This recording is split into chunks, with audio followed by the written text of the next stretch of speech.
만나 뵈어서 반갑습니다. 여러분 다시 인사드릴게요.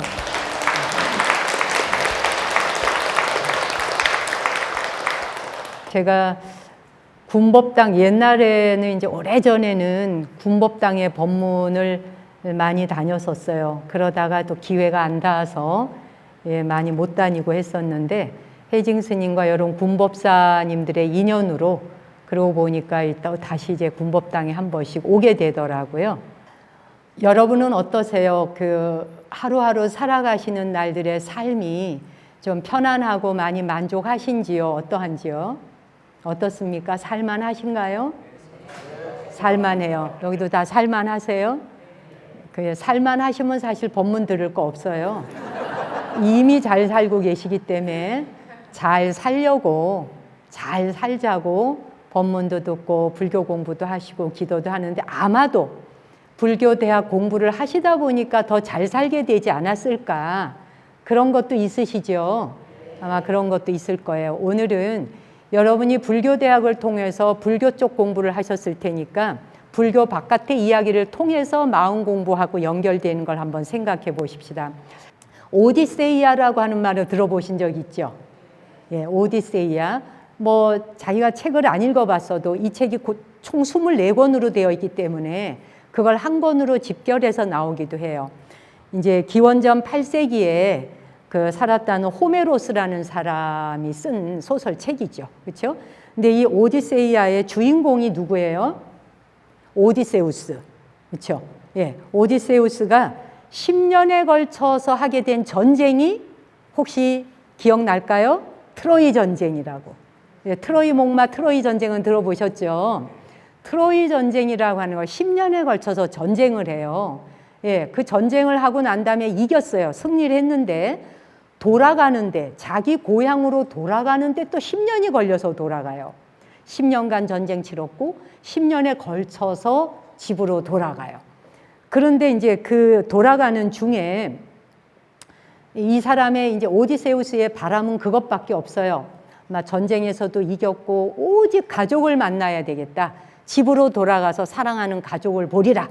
이것밖에는 소원이 없어요. 그게 바람사항인데 문제는 돌아가는 길을 가만두지 않아요. 수많은 신들이 나타나고 수많은 괴물들이 나타나고 거대한 자연이 나타나고 이렇게 해서 가는 길을 계속 가로막아요. 그래서 이렇게 막히고 저렇게 막히고 갖은 고난이 이 사람이 집으로 돌아가는 길을 방해합니다. 그래서 무지무지 힘들어요. 오늘 제가 여러분과 나누고 싶은 얘기는 굳이 제목을 말하자면 진실을 향해서 걸어 나아갈 수 있는가? 우리가 세상을 살아가면서 먹고 살만해요. 고통스럽지도 않아요. 그냥 그럭저럭 살아요. 그런데 그럭저럭 살아가는 이 삶이 우리 삶의 목적일까요? 또 그럭저럭 살아가는 그 삶이 우리가 괜찮게 사는 걸까요? 그거에 대해서 의문을 가져보라는 게 아니라 그 삶이 우리가 가려는 길인가에 대한 것은 한 번씩 물어는 볼 수 있는 거죠. 질문을 하면서 가야 된다는 거죠. 그래서 우리가 살아가는 삶에서 가장 우리에게 어려운 일 중에 하나라는 게 진실을 대면하고 진실을 향해서 내가 걸어갈 수 있는가 하는 문제. 특히 이게 이제 어려서부터 교육이 되어서 올라와야 되지만 그게 제대로 안 될 땐 나이 들어가면서는 더 굳어서 더 어려워지거든요. 어쨌든 그거를 타이틀로 가지고 한번 쭉 따라와 보세요. 진실을 향하여 걸어 나아갈 수 있는가라고 하는 타이틀. 그걸 가지고 한번 가보자 이거예요. 그래서 어쨌건 오디세우스로 돌아와서 오디세우스가 집으로 돌아가는데 수많은 신들을 만나고 괴물도 만나고 엄청난 자연을 만나서 방해 공작을 받게 돼요. 그 집에 돌아가는 게 굉장히 힘들어요. 근데 그 길고 긴 24권의 이야기를 다 할 수는 없는 거고 그 중에 한 서사 하나만 딱 뽑아보자면 그 많은 내용 가운데서 서사적인 내용 가운데 오디세우스한테 정말 힘든 과정, 그 힘든 과정이 대표되는 사건이 있는데 너무나도 아름다운 노래로 그 사람을 유혹해요. 그 유인을 해서 죽이는 세이렌이라고 하는 여자 신이 유혹을 해요. 근데 중요한 건 뭐냐 하면은 이 세이렌이라고 하는 여자신은 목소리가 너무 아름답고 그 다정다감함과 달콤함이 막 거의 살살살살 녹이기 때문에 거의 그 유혹이 안 넘어갈 수가 없는 거예요. 왜 우리 그런 얘기 하대요. 사기치는 사람의 목소리가 그렇게 달콤하대요. 맞습니까? 그래서 안 넘어갈 수가 없대. 그 순간에 넘어갈 때는. 당하고 난 뒤에는 악마의 목소리로 들리는데 당하기 전에는 그것이 그렇게 감미롭대요. 살살살 녹초가 되게 녹인다는 거예요. 어쨌든 이 수많은 서사 가운데 세이렌이라고 하는 세이렌의 유혹에 그 살아남기가 어려운 거예요. 그래서 이제 어떻게 되냐면은 그 오디세우스가 오던 중에 또 만났던 마법사가 있어요.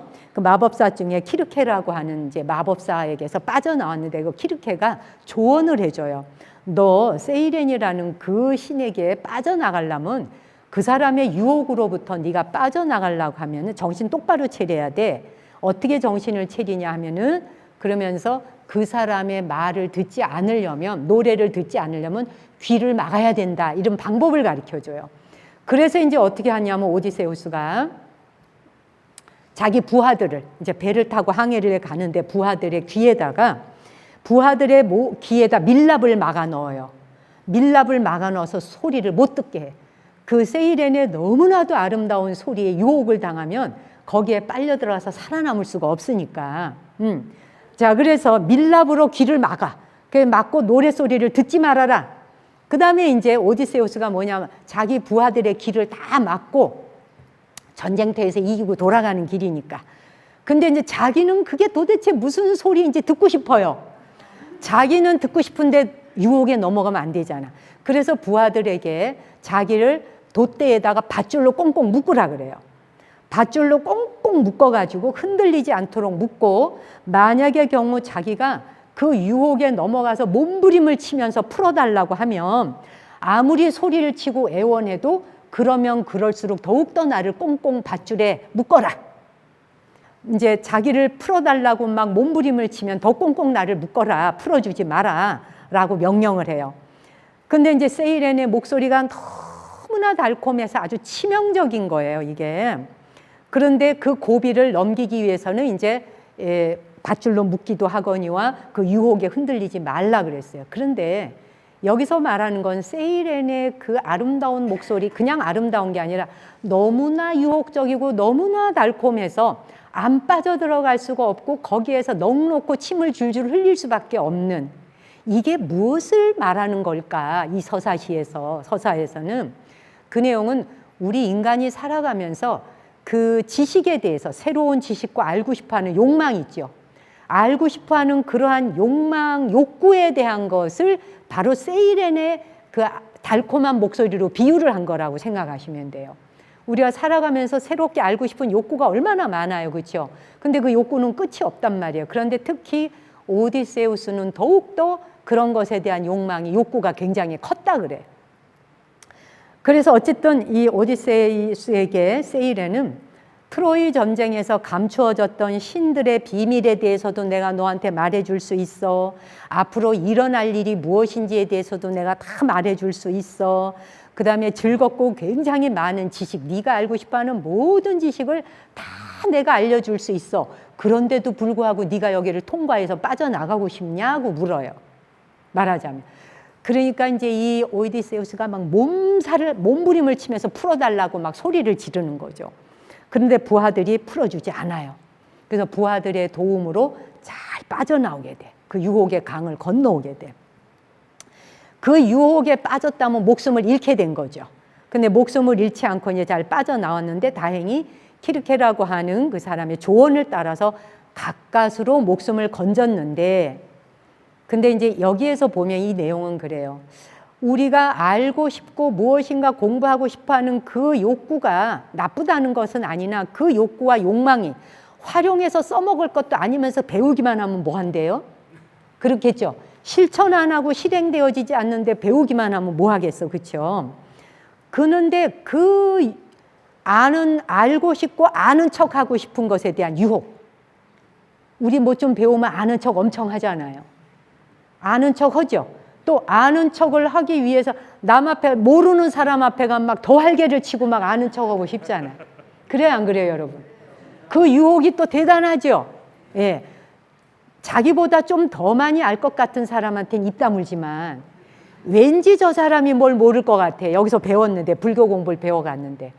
그럼 막 내놓고 싶어지잖아요. 어쨌든 이 사람은 지적 욕구가 굉장히 강했던 사람이에요. 그래서 트로이의 전쟁, 원정을 떠날 때 자기 아들을 교육해 줄 사람으로 멘토로한테 부탁을 하고 가요. 멘토로한테 자기 아들을 교육시켜라. 거기에서 멘토라는 말이 나온 거래요. 멘토라는 말 많이 쓰죠? 뭐 정신적인 멘토니 뭐니 이런 말. 그 멘토가 바로 이 오디세우스. 예, 오디세이아에 나오는 거기에 오디세우스가 자기 아들을 교육해 줄 사람을 멘토로한테 부탁하는 바람에 오늘 하나 배웠죠. 예. 그래 이제 어디가 또 알고 싶은 척을 해야 되잖아요. 어쨌든 전쟁을 승리로 이끌고 어쨌건 돌아가는 길에 그 수많은 험난한 고난을 다 이겨내고 마침내 자기의 고향인 그 이타카에 도착을 해요. 이제 그 이야기를 담고 있는데 이 호메로스가 그 오디세이아를 통해서 오디세우스가 겪게 되는 그 고난을 서술하게 된 그 이유가 이게 지금 8세기니까 얼마나 오래됐습니까? 8세기에 쓰여진 내용이니까. 그런데 오늘날의 우리들한테도 해당되는 내용인 거예요. 전부 다. 그게 신기하게도. 그렇죠? 우리 인간이 겪고 있는 모습을 그대로 다 나타낸 내용인 거예요. 별다른 말이 아닌 거예요. 나이가 어리건 나이가 젊건 나이가 많건 많이 배웠건 못 배웠건 많이 가졌건 안 가졌건 관계없이 시련과 고난을 겪으면서 살아가요. 여러 가지 방법으로. 지금은 무난하고 아무 일이 없다 하나 그런데도 아무 일이 없지 않잖아요. 아무 일이 없는 상태가 계속될지 또 살아온 날에 자기가 아무 일도 없었어라고 할 수 없는 게 있죠. 기록에 남겨본다면. 그렇죠? 어쨌든 이런 고난을 혹독한 고난을 또 겪으면서 오기도 해요. 온갖 혹독한 경험을 겪어내고 남이 가보지 못한 미지의 세계까지 여행을 해보고 그러고 난 뒤에 이제 고향으로 돌아왔을 때에 여기 이제 그 오디세우스가 대사 중에 그런 말을 해요. 고향으로 돌아왔을 때 비로소 그것은 나의 추억이 되어준다. 경험하고 겪을 때는 그게 추억이 될 리가 없잖아요. 그 역경을 이겨나가면서 고향에 도착하는데 그게 거창한 목표가 아니라는 것이 굉장히 중요한 내용이에요. 이게 무슨 소리냐 하면 제가 오늘 이 이야기를 여러분에게 굳이 꺼내서 해드리는 것은 이 오디세우스가 10년의 전쟁을 거치고 10년의 고비를 넘기면서 고향으로 돌아갔는데 이타카라고 하는 고향에 도착하고자 하는 그 목적이 딴 게 아니고요. 이게 굉장히 큰 목표 같으면 와 그렇구나 막 영웅적인 내용 같으면 와 대단하다 이럴 텐데 그게 아니고 그냥 가족을 지키고 싶은 거예요. 가족을 보호하고 싶은 거예요. 그리고 보고 싶은 가족을 만나기 위해서 돌아가고 싶은 거예요. 이 말은 뭐냐 평범한 보통의 사람인 거예요. 그냥 평범한 보통의 사람을 나타낸 내용이에요. 아주 평범하고 그냥 보통의 사람 무엇을 가족 지키고 사랑하는 가족을 만나기 위해서 돌아가고 싶을 뿐이고 그들을 보고 싶을 뿐인 거예요. 그냥 일반적인 사람들의 삶을 그리고 있어요. 거기에 나오는 내용 중에 대사 중에 이런 말이 있어요. 이 대사는 여러분들이 머리에 입력해두면 참 좋을 것 같아요. 그 칼립소라고 하는 사람과 나누는 대화예요. 칼립소도 또 유혹을 해요. 그래서 이제 오디세우스한테 그래요. 당신의 고난은 아직 다 끝나지도 않았다. 그리고 고향 땅에 너는 닿기도 전에 더 많은 고난을 겪게 될 것이고 그 다음에 너가 겪게 되는 그 고난에 대해서 너에게 어떤 일이 앞으로 닥쳐오게 될지 미리 예측하고 내다본다면 너는 아마 만정이 다 떨어져서 더 이상 앞을 향해 나아가지 못할 것이다. 그래서 그냥 그만 가고 싶어라고 이 자리에서 그만 네가 스탑하고 싶을 것이다. 그러니 여기에서 나와 결혼해 살면서 신들만이 누릴 수 있는 영원한 생명과 그 다음에 영원히 유지되는 젊음을 누리면서 이곳에 사는 게 어떻겠느냐 이렇게 말해요. 여러분이라면 자 보세요. 누군가가 아는 이제 여러분의 앞길을 내다보는 누군가가 네가 살아가는 날에 엄청난 고난이 뒤따를 것이고 뿐만 아니라 그런데 네가 이 문 밖을 나가는 순간 겪어야 되는 고통은 거의 죽음이 기다리고 있다. 근데 가지 않고 이곳에 남아 있다면 너는 영생을 얻을 것이고 신과 같이 네 목숨은 영생을 얻을 것이고 그리고 뿐만 아니라 젊음이 그대로 유지되는 것을 영원히 살게 될 거다라고 말했을 때 어떻게 할 것 같아요? 그냥 나가요? 왜 나가요? 아, 남아요? 아, 남는다 손 들어요. 남는다. 남는다. 오케이. 좋아요. 오케이. 똑똑한 사람이에요. 자, 간다 손 들어보세요. 간다. 아, 자, 두 분이. 그럼 오디세우스는 뭐라고 말하는가? 오디세우스가 고개를 가로저어요. 내가 사랑하는 사람들을 더 이상 만날 수 없다면, 내가 사랑하는 사람들을 더 이상 볼 수 없다면, 내가 그들과 다시 마주칠 수 없다면 내게 신이 살아가는 것과 같은 영생의 삶이 허락되고 내게 영원히 젊음이 유지된다 한들 그것이 내게 무슨 기쁨을 주겠는가? 나한테는 그게 필요가 없소 하고 가요. 근데 이거 이렇게 결정 내리기가 쉽겠어요, 어디? 그렇죠. 근데 그 뒷말이 자, 뒷말을 한번 들어보세요. 오디세우스가 이런 말을 해요. 지금까지도 나는 역경을 견디면서 살아왔다. 역경을 견디면서 여기까지 왔다. 그리고 만약에 신들이 나에게 아직까지도 더 내려야 할 고난이 있다면 나는 그것을 기꺼이 견뎌낼 작정이다. 이렇게 말해요. 그러니 사랑하는 가족을 보기 위해서, 사랑하는 가족을 보호하기 위해서 그들 곁에 돌아가서 자기가 돌아오지 않으면 가족들이 슬퍼하고 고통스러워할 거 아니에요? 그래서 그들 곁으로 돌아가는데 어떤 험난한 일이 온다 해도 나는 그거를 다 감당하겠어라고 하는 이 만트라, 오디세우스에게 있어서의 만트라는 바로 온마니반메홈이 나는 감당하겠어예요. 그에게 만트라, 그에게 관세음보살은 나는 감당할 거야. 신이 내게 더 내려야 할 저주가 있고 더 내려야 할 고난이 있다면 나는 기어이 그걸 감당하고 받아내겠어. 왜? 사랑하는 사람을 만나러, 그들을 보호하러, 보살피러 내가 가야 할 길을 멈추지 않겠어 라고 외친다는 얘기예요. 이게 자기 안에 가슴에 새겨야 될 만트라예요. 여러분이 관세음보살을 외치고 온마니반메홈을 외치고 나무아미타불을 외칠 때 그 6마디의 육자대명왕이 그 6글자의 만트라가 그저 그냥 심심한 입에 하라니까 해보는 식이 되어서는 안 되고 정말 그것이 어마어마한 풍파를 넘어갈 수 있는 어떠한 그 고난이 와도 그거를 넘어갈 수 있을 정도의 더 거대한 힘이라야 넘을 거 아니에요. 그래요, 안 그래요? 그것이 그것보다 내가 외치고 있는 그 만트라가 내게 닥쳐오는 그 역경보다 훨씬 더 거대한 힘을 가지고 있어라고 하는 것을 온전하게 내가 믿을 때 그걸 넘을 수 있는 힘이 생기지 않겠어요? 될까 안 될까, 될까 안 될까, 넘어갈 수 있을까 없을까 이러면 넘어지겠어요? 넘어가겠어요? 안 넘어가지. 그렇겠죠? 인생에 많은 유혹, 우리가 살아가는 인생에는 굉장히 많은 유혹이 있어요. 그 유혹이라는 것은 정말 너무나 달콤해서 정말 여러분이 살다 보면 별별 유혹이 다 있잖아요. 얼마나 많은 유혹이 뒤따라요. 그것뿐이에요. 돈에 대한 유혹이 됐던, 사랑에 대한 유혹이 됐던, 여러분 보고 이리 가자 저리 가자 놀러 가자 뭐 하러 가자, 유혹이 얼마나 많아. 우리가 남 따라서 유혹 따라 가다가 자기가 그게 원하는 길인지 아닌지도 모르고 따라가다가 인생이 잘못된 경우의 케이스가 얼마나 많아요. 자기의 주관성을 가지고 가기보다 남의 말을 따라가다가 망한 경우가 정말 많은 게 사바세계죠. 인생의 많은 유혹 중에서 굉장히 험악하면서 험난하면서 넘기 어려운 유혹이 있어요. 그중에 제가 오늘 하나의 사례를 여러분에게 들고 싶어요. 너무나도 많은 유혹 중에 옳지 않은 일인 줄 알면서 같은 편드느라고 옳지 않은 유혹의 길로 들어서는 경우가 인간 세상엔 다반사예요. 이게 옳은 건 줄 알아요.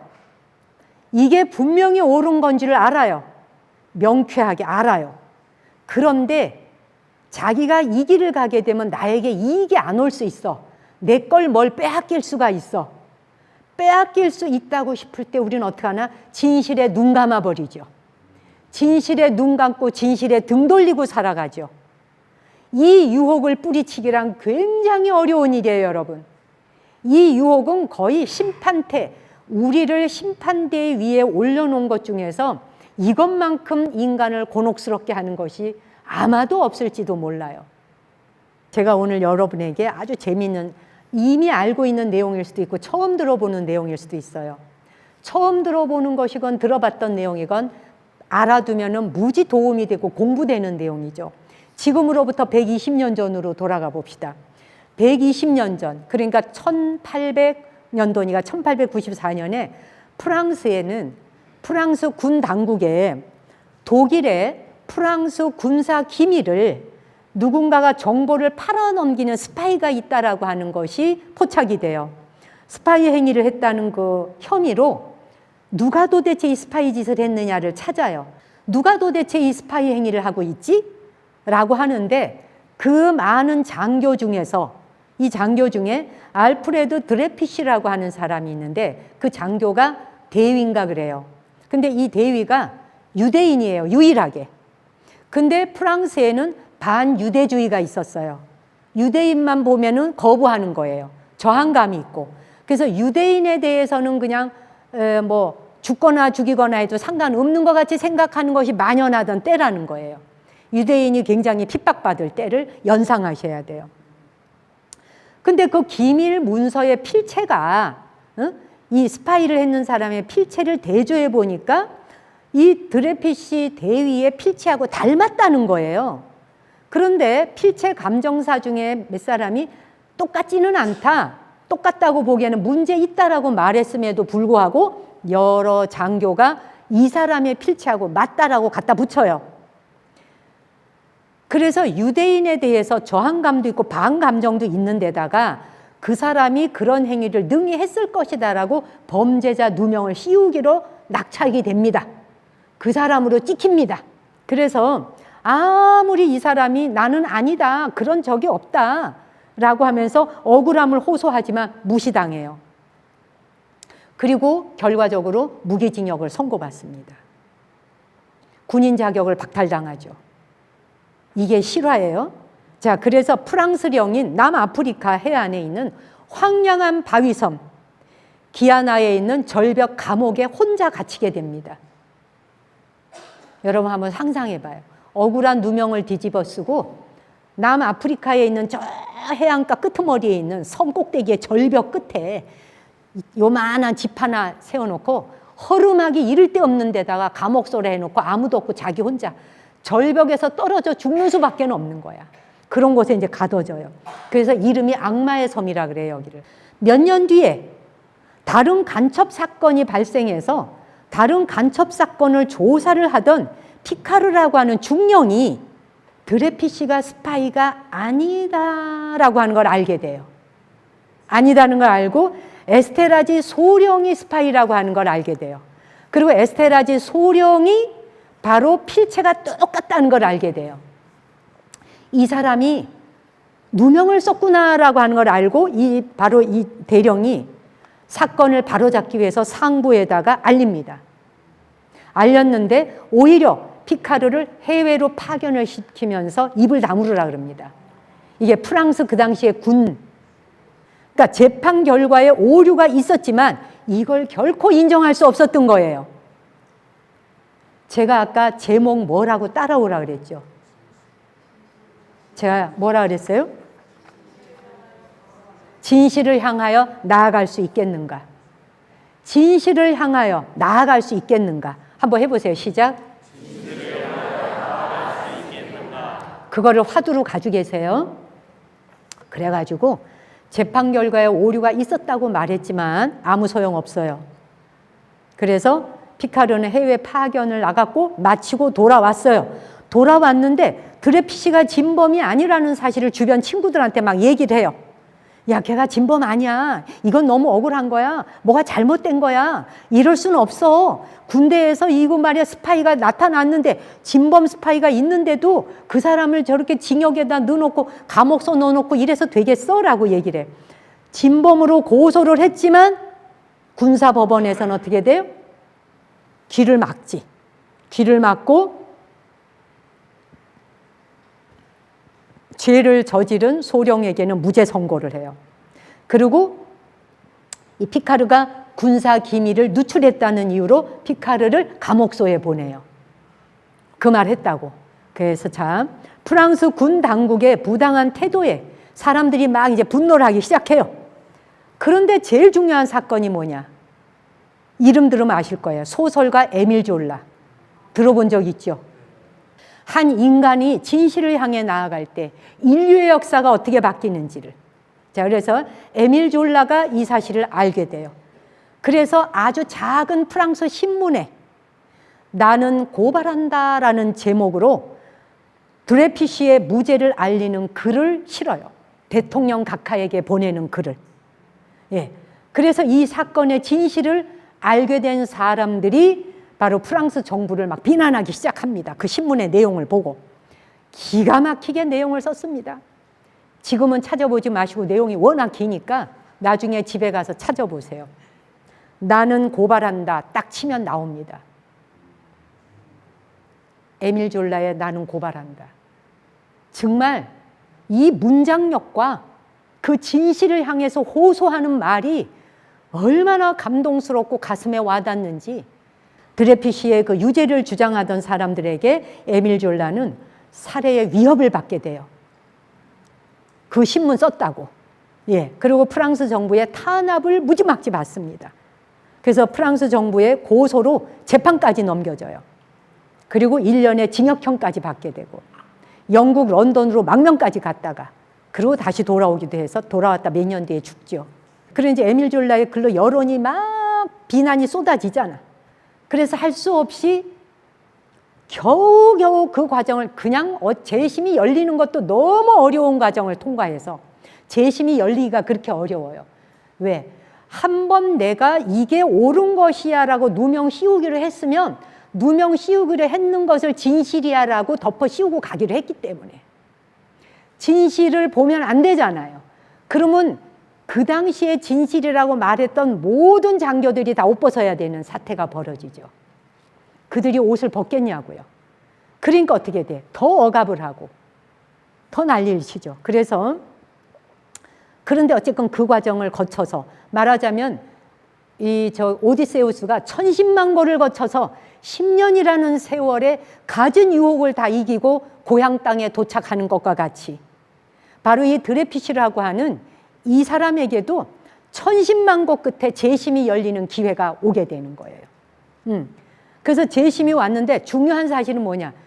재심이 열렸는데도 불구하고 열면서 뭐라 그러냐? 네가 그런 거다라고 죄가 있다고 유죄를 인정해라. 유죄를 인정하면 사면해 줄게라고 말합니다. 그런데 드레피시는 너무 지쳤기 때문에 감옥소 생활에서 10년 넘게 그 절벽에 혼자 댕그락 놓고 먹을 것도 없는 곳에 피골이 상접하도록 만들어놨을 거 아니에요. 그 절대 고독과 외로움 속에서 억울함과 가족으로부터 분리되고 격리된 존재, 그 사람의 고통을 우리의 고통이라고 바꿔놓고 생각해 봅시다라는 거죠. 너무나 지쳤기 때문에 사면을 받고 싶어서 유죄를 인정을 해요. 그리고 일단 사면을 받아요. 그런데 막 들끓어 오릅니다. 안 된다고. 무죄를 입증해야 된다고 사람들이 난리가 납니다. 그래서 사면 받은 걸 반납합니다. 반납하고 정식으로 다시 싸우기 시작을 해요. 명예회복을 위해서. 명예회복을 위해서 재심을 요구합니다. 그리고 드디어 1800년대에 일어났던 일이 1800년대 말에 일어났던 일이 1906년이 되어서야 그러니까 말하자면 세기가 바뀐 거예요 지금. 그렇죠? 18세기에서 19세기로 넘어왔어. 프랑스 최고 재판소에서 드레피시에게 유죄 선고한 것은 오류였다라고 땅땅땅 판결을 내리게 돼요. 지식인으로서의 양심과 정의를 지켰던 에밀 졸라와 그리고 피카르 중령, 감옥소까지 가면서 도대체 그 많은 소령이니 대령이니 뭐니 원스타 투스타 이런 사람들이 이 사람을 드레피시에게 누명을 씌워서 그 사람이 스파이 짓을 했다라고 감옥을 보내놓고 거기에 모두가 동조를 하고 그렇게 했을 때에 그들은 진실을 보지 않으려고 눈에 거풀을 씌운 거죠. 그런데 이 피카르 대령이라는 사람은 진실을 본 거죠. 자기 눈으로 본 이상은 바로 잡아야겠다고 생각한 거죠. 자기 인생이 쪽박이 나는데도 불구하고 얼마나 고통과 고난의 길이 있고 협박을 받았겠습니까? 안 그래요? 피카르 대령, 그 밖에 많은 지성인들의 노력으로 드레피시는 12년 만에 누명을 벗게 돼요. 한번 그 사람의 일생을 생각해 보자 이거야. 그 당시 프랑스와 유럽 사회에 번져 있었던 반유대주의가 또 유대인인 드레피시에게 누명을 씌웠던 것이 굉장히 하나의 큰 이슈가 된 거죠. 한번 옳다라고 우리가 무엇인가에 확신을 하게 되면 거기에 맞추어서 온갖 실험을 하게 되거든요. 그렇지 않겠어요? 누구 그 사람 범죄다 이러면 이게 우리나라뿐이 아니라 전 세계에 늘 일어난 일이고 일어났던 일이고 지금도 일어나는 일이기에 드리는 말씀인 거예요. 우리의 기억 속에서는 아련히 저편으로 사라졌지만 16살인가 먹은 후에 그 어떤 애가 배우지 못했다고 택시 저 기사인가 누구 죽인 범인인가로에 지명돼 가지고 10년인가 감옥소 생활한 애 있잖아요. 나중에 무죄로 나왔지만 국가가 무슨 보상했어요? 그 사람의 청춘을 돌려줄 수 있나요? 우리는 누군가에게 옳다고 한번 확신하면서 그 사람에게 누명을 씌우기를 하면은 거기에 맞는 실험을 하고 몰아넣으려는 함정을 만들고 끔찍한 신문과 고문을 하게 돼요. 그리고 아주 기발한 방법으로 기괴하게 이 시나리오를 써서 짐작을 하고 몰아가지요. 만약에 그 상황에 내가 놓여져 있고 여러분이 놓여져 있다면 여러분은 어떻게 될 것 같아요? 정말 어떻게 될까? 웬만하면 사람들 자살할 겁니다. 근데 자살이 능사가 아니라는 거예요. 이런 일을 겪을 때 진실 앞에 당당하게 내가 끝까지 밀고 나갈 힘이 있느냐라고 하는 것을 스스로에게 말해봐야 되는 거예요. 오디세우스가 아까 끝에 뭐라 그랬어요? 그 유혹을 받으면서 뭐라 그랬어요? 신이 나에게 더 내려야 할 저주가 있고 더 내려야 할 고난이 있다면 나는 그걸 받겠어. 지금까지도 받아왔듯이 난 그걸 받아야 한다면 받겠어. 난 능히 그걸 이겨가겠어. 라고 했는 것이 그분의 염불이여 만트라라 그랬죠. 자기의 만트라가 우리는 모든 사람에게 있어야 돼요. 자기 내면의 만트라가 한 가지씩 다 있어서 어떤 파도가 오고 어떤 노을이 오고 어떤 쓰나미가 와도 그 과정과 고비를 넘어갈 수 있는 힘이 내 안에서 성장할 수 있어야 되는 거예요. 그것을 역사적으로 보여주는 거는 증거가 너무 많은데 오늘 제가 에밀 졸라 이야기를 하려고 드레피시 이야기를 꺼내는 거예요. 그리고 에밀 졸라 그런 얘기를 해요. 죄는 바로 어리석음이다. 어리석음이 죄를 짓게 되는 거예요. 그래서 부처님께서 뭐라 그러셔요? 이 세계는 무지가 군림한다. 정의가 군림하는 세상이 아닌 거예요. 정의와 진실이 군림하는 세상이 아니라 무지가 군림하는 세상이다. 에밀 졸라가 그런 얘기를 하잖아요. 죄는 바로 어리석음이다. 어리석음에서 죄가 나온다는 거야. 그렇지 않겠어요? 어리석지 않은데 현명하고 지혜로운데 어떻게 거기서 죄가 나오겠어요? 나는 고발한다라고 하는 거기에 크나큰 고통을 겪어서 이제는 행복해질 권리가 있는 인류의 이름으로 진실의 빛을 밝히는 것, 그것이 단 하나뿐인 나의 열정이다라고 에밀 졸라가 얘기해요. 이 말은 뭐냐? 인류는 그동안 엄청난 고통을 겪어왔다는 거예요. 수많은 전쟁과 말도 되지 않는 방법으로 얼마나 많은 인명 피해와 무수한 생명이 죽어갔잖아요. 인류가 무지의 길을 걸어온 우리는 그 잿더미 위에, 그 시신더미 위에 또 그 다음 세대가 계속 이어가고 있잖아요. 지금 부처님을 모셔놓은 이 법당 또한 수많은 시신들 위에 세워진 법당 아니겠어요? 죽어나간 사람들의 뼈무더기 위에 세워져 있는, 건축되고 건립된 위에 우리는 그 다음 세대를 또 걸어가고 있잖아요. 그런 속에서 태어나서 살아가는 우리에게 진실과 진리를 향해서 내가 볼 수 있는 힘을 가질 수 있겠느냐라고 하는 게 자신에게 거듭 나이 들어갈수록 더욱더 물어야 될 화두더라는 얘기예요. 그러면서 대통령에게 글을 쓸 때 그런 얘기를 해요. 대통령 각하, 자기 할 말 다 하고 나서 나를 중재재판소에 고발한다 해도, 백일하에 나를 심판한다 해도 두렵지 않나이다. 각오하고 기다리고 있겠습니다. 자기를 소환하여 불러들여라. 나를 감옥소를 보낸다 해도 나는 이 외침의 소리를 멈추지 않겠다라고 하는 그런 얘기를 해요. 예. 그러면서 단순히 에밀 졸라는 그런 얘기를 합니다. 이제 이 뒷말이 굉장히 감격스러워요. 드레피시에 대한 것은 이 감상적인 작가 그 이상의 어떤 태도를 보여줘요. 감성을 가진 글 쓰는 작가라고 하는 그 선을 넘어서서 이런 말을 해요. 저는 이 일을 단순히 인간 유대와 연민과 사랑의 마음으로 시작했을 뿐입니다. 한 인간에 대한 연민의 마음으로 시작했다 이거예요. 죄 없는 사람이 억울한 누명을 쓰고 잔혹한 형벌에 괴로워하는 것, 내게는 그것만 보였습니다. 그래서 고통에서 그 사람을 구하기 위해서 나는 이 일에 뛰어들었습니다. 그의 무죄를 확신하자마자 이 사람이 아니다 라고 알게 된 거지. 확신하자마자 오직 나는 한 가지 생각만 했습니다. 그 불행한 사람이 겪고 있는 모든 고통과 혼자의 힘으로는 도저히 이 막막한 수수께끼를 풀어갈 수 없는 이 잔인한 운명. 드레피시에게 놓여있는 운명이 너무 잔인한 거예요.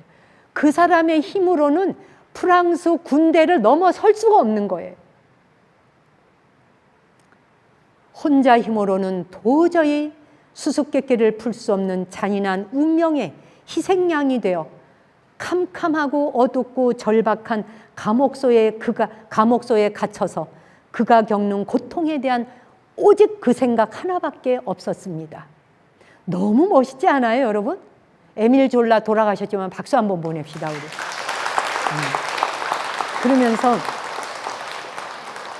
그러면서 이런 말을 해요. 새벽이 올 때마다 그의 머릿속에는 얼마나 큰 혼란이 있었을까요? 그의 마음속에는 얼마나 간절한 기다림이 솟구쳤을까요? 새벽이 밝아오면 새벽이 밝아오는 게 두려워. 그렇겠죠? 그 고도 절벽에서 아무에게도 소리쳐봐야 들리지도 않고 그냥 하염없는 파도만 밀려와서 부딪히고 그냥 하얀 파도만 와서 바위에 부딪히고 돌아갈 뿐 자기의 이 절박한 심정은 어디에도 실어보낼 수가 없는, 가족과 만날 수조차도 없고 그 절박한 순간에 아무도 자기의 말에 귀를 기울여주지 않는 그 사람, 그 잔인한 운명 앞에 대하고 있는 오직 드레피시만을 생각했다는 거예요. 그토록 캄캄한 지옥에서 그가 겪어야 하는 고통에 대한 생각 하나밖에 없었습니다. 나는 그 사람이 겪고 있는 고통 때문에 그 사람을 구원하고 구출해야겠다는 생각 때문에 이 일에 뛰어들었습니다. 왜? 진실을 알고 있으니까요. 무엇이 진실인지를 나는 보았으니까요. 나는 아니까요. 진짜 가슴에 울려오더라고요. 그냥 내가 그 절의 고도, 그 감옥에 있다고 상상하면서 제가 이 말을 떠올렸을 때 한 인간이 받는 그 감격이라는 게 어마어마하지 않겠어요? 설령 그 감옥에서 풀려나지 않는다 해도, 억울한 누명을 쓰고 그가 거기서 죽게 된다 할지라도 누군가 한 사람 자기를 알아주는, 이 하늘 아래, 이 지구 아래 그런 알아주는 벗이 한 사람 있다라고 할 때 우리는 그 순간 얼마나 다시 삶의 희망을 가지게 될까요? 여러분의 곁에 여러분이 너무나 억울하고 여러분이 너무나 고통스러울 때 누군가 단 한 사람 당신의 말에 귀를 기울여주는 자가 있을 때 여러분은 천지를 얻은 것과 같을 거예요. 안 그렇겠어요? 에밀 졸라의 가장 유명한 작품이 뭐죠? 목로주점이죠. 아마 거의 그 베스트셀러 작품 최초의 베스트셀러일걸요. 어마어마하게 팔려나갔던 책이잖아요. 목로주점. 그래서 이 에밀 졸라는 여러분이 잘 아시는 모네, 그렇죠? 그림 그리는 마네, 모네, 세잔느 이런 유명한 화가들이 무명 시절에 글을 써서 이 작가들을 막 후원합니다. 에밀 졸라가 글을 써서. 그래서 그 마네가 그린 초상화가 있어요. 그 초상화를 평생 자기 방에 걸어 놓았었다 그래요. 예, 무명 시절에 그려준 그래서 화가들을 무지 지원을 합니다. 그 목로주점이라고 하는 그 내용도 그 시절에 보면 상류층으로 잘 사는 부자들의 삶을 다룬 게 아니라 아주 하층민들, 서민과 하층민들의 삶을 다룬 작품이거든요. 거기 지금도 잊혀지지도 않아. 그 여자 주인공이 그런 말을 해요. 그 여자 주인공한테 인생에 네가 바라는 게 뭐냐라는 거지, 말하자면. 그 목로주점에 나오는 말이 그거예요. 그 여주인공이 내 소원은 배불리 좀 먹었으면 좋겠고 잠 좀 편히 잤으면 좋겠고 매 안 맞고 살았으면 좋겠다. 하도 두드려 맞고 사니까. 배부르고 편히 자고 매 좀 안 맞고 사는 것. 이 세 가지가 나의 소원이요라고 하는 게 목로주점 내용이에요. 근데 그것이 바로 하층민에 대한 그들의 삶에서 소망하는 바, 희망하는 바가 얼마나 소박한 것인지를 그린 거예요. 우리는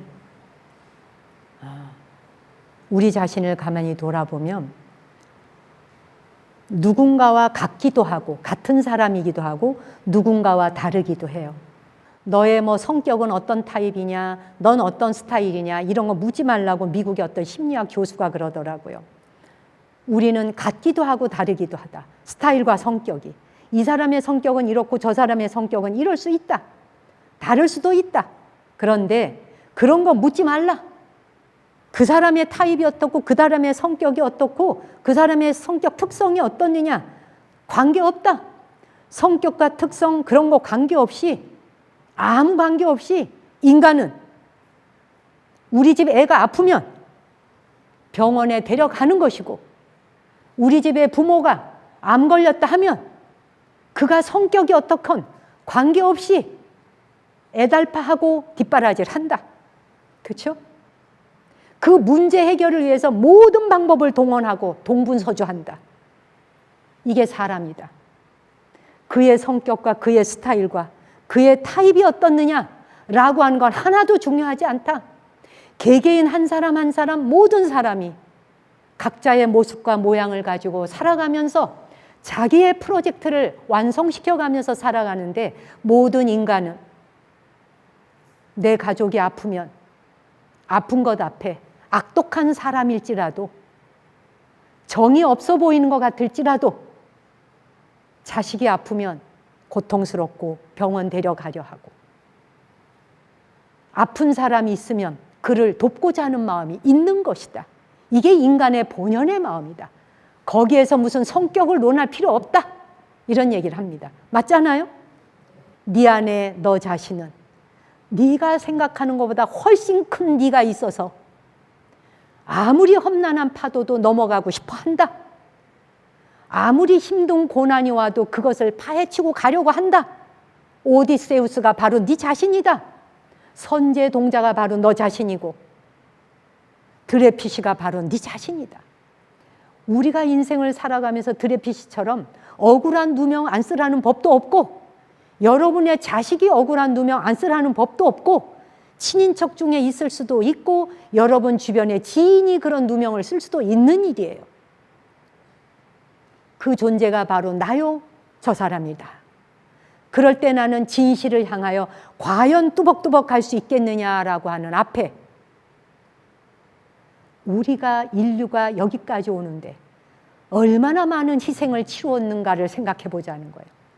얼마나 무지하고 얼마나 어둠의 계곡을 건너왔던가, 얼마나 피비린내 나는 전쟁터를 헤집고 왔던가, 죽이고 살리며 영토 확장을 위해 얼마나 무지막지한 이 인생의 인류가 길을 걸어왔던가. 그것을 우리가 한 사람 한 사람이 깨어나야 더 이상의 그런 길로 가지 않는 길을 막을 수 있는 것이다 라는 이야기입니다. 오디세우스의 이야기는 바로 그런 것이죠. 오디세이아에 담겨있는 오디세우스의 주인공의 역할은 사랑하는 가족을 만나기 위해, 내가 보살펴야 하는 가족을 위해, 그를 내가 보호하기 위해 끝까지 가노라. 어떤 험난한 길이 오더라도 나는 그 길을 간다라고 하듯이. 그리고 에밀 졸라가 드레피시라고 하는 사람이 누명을 쓰고 있다는 사실을 아는 순간 그 사람이 겪어야 될 고통이 곧 자기의 것이라고 그대로 감정이입시키는 것. 그게 관세음이요 지장이지. 누가 관세음이고 누가 지장이겠습니까? 우리가 관세음을 외치고 지장을 외치고 할 때 그 이름으로 끝나서 되는 일이 아니라 내 안에 잠들어 있는 관세음의 자비심을 자각하고 일깨우고 지장의 지옥세계에 빠져서 고통받는 자들을 건질 수 있다라고 하는 그 어마어마한 힘을 내 안에서 발휘할 수 있어야 되는 것. 에밀 졸라라는 사람이 어쩌다 탄생한 사람이 아니라 에밀 졸라는 그 시대에 우리에게 이런 메시지를 남겨주고 떠난 사람입니다. 우리 한 사람 한 사람이 어떻게 살아야 하는가를. 그러니 보세요. 역사적으로 에밀 졸라와 그와 함께 정의를 향해 진실을 향해 걸었던 사람들은 지금 이 시대에 우리에게 엄청난 정신적 메시지를 주잖아요. 그리고 그들에게 감동하잖아요. 그런데 그 당시에 드레피시에게 억울한 누명을 씌우고 그 사람을 고통의 지옥으로 몰았던 사람들, 그들의 이름이 다 나와 있습니다. 현역까지 다 나와 있고 현재 이름까지 다 나와 있습니다. 자기 이름과 자기의 가족과 자기의 자손과 자기네 국가까지 더럽히는 일에 진실을 외면하는 찰나 두고 우리는 발 뻗고 살지 못하는 길을 걷게 되더라. 진실은 아프지만 두렵지만 고통스럽지만 그것은 우리에게 어마어마한 것을 우리 자신에게 남겨준다. 에밀 졸라는 힘들게 살다가 떠났지만 그 사람의 이름은 우리에게 오늘 이 법당에서, 에밀 졸라가 내가 오늘 이 법당에서 이 말 자기 이름 해주리라 생각이나 했겠습니까? 그렇죠? 상상도 못했을 거 아니에요. 만나본 적도 없는 그 사람의 행위가 오늘의 나를 이렇게 자각시키고 인식시키는데 관세음이 무엇이며 지장이 무엇인지를 나에게 이렇게 촉구하고 있는데 우리 한 사람 한 사람의 행동과 결정과 판단과 진실을 향하여 나아가는 걸음이 두렵다고 돌아설 것인가, 무섭다고 외면할 것인가, 나의 지금 이 순간의 개인적 이익 때문에 두고 평생 자손 만대 대대로 욕먹는 역사의 이름을 더럽히고 남길 것인가. 붓다와 만난다는 사실은, 부처와 자기 자신의 내면의 부처와 만난다는 사실은 진실을 대면한다는 것입니다. 두려움이 와도 무유공포 원리 전도몽상인 것입니다. 무유공포, 아무리 공포심이 있다 해도, 두려움이 밀려온다 해도 원리 전도몽상, 거꾸로지고 뒤집혀진 생각, 그 소령이라는 사람이 뒤집혀지고 거꾸러진 생각이 전도몽상이잖아요. 그 프랑스의 군대에서 드레피시에게 억울한 누명을 씌웠던 사람들의 생각이 다 전도몽상이잖아요. 전도몽상이 뭐예요? 거꾸로 뒤집혀진 생각 아니에요? 그런데 무유공포, 두려움 없이 진실을 향해 나아가고 진정성을 바라보고 정의를 바라보고 갈 때 무유공포, 공포심은 원리 전도몽상, 전도몽상하는 생각을 뒤집어 엎어버릴 수 있다. 멀리 떠나보낼 수 있다. 원리 전도몽상. 그렇잖아요.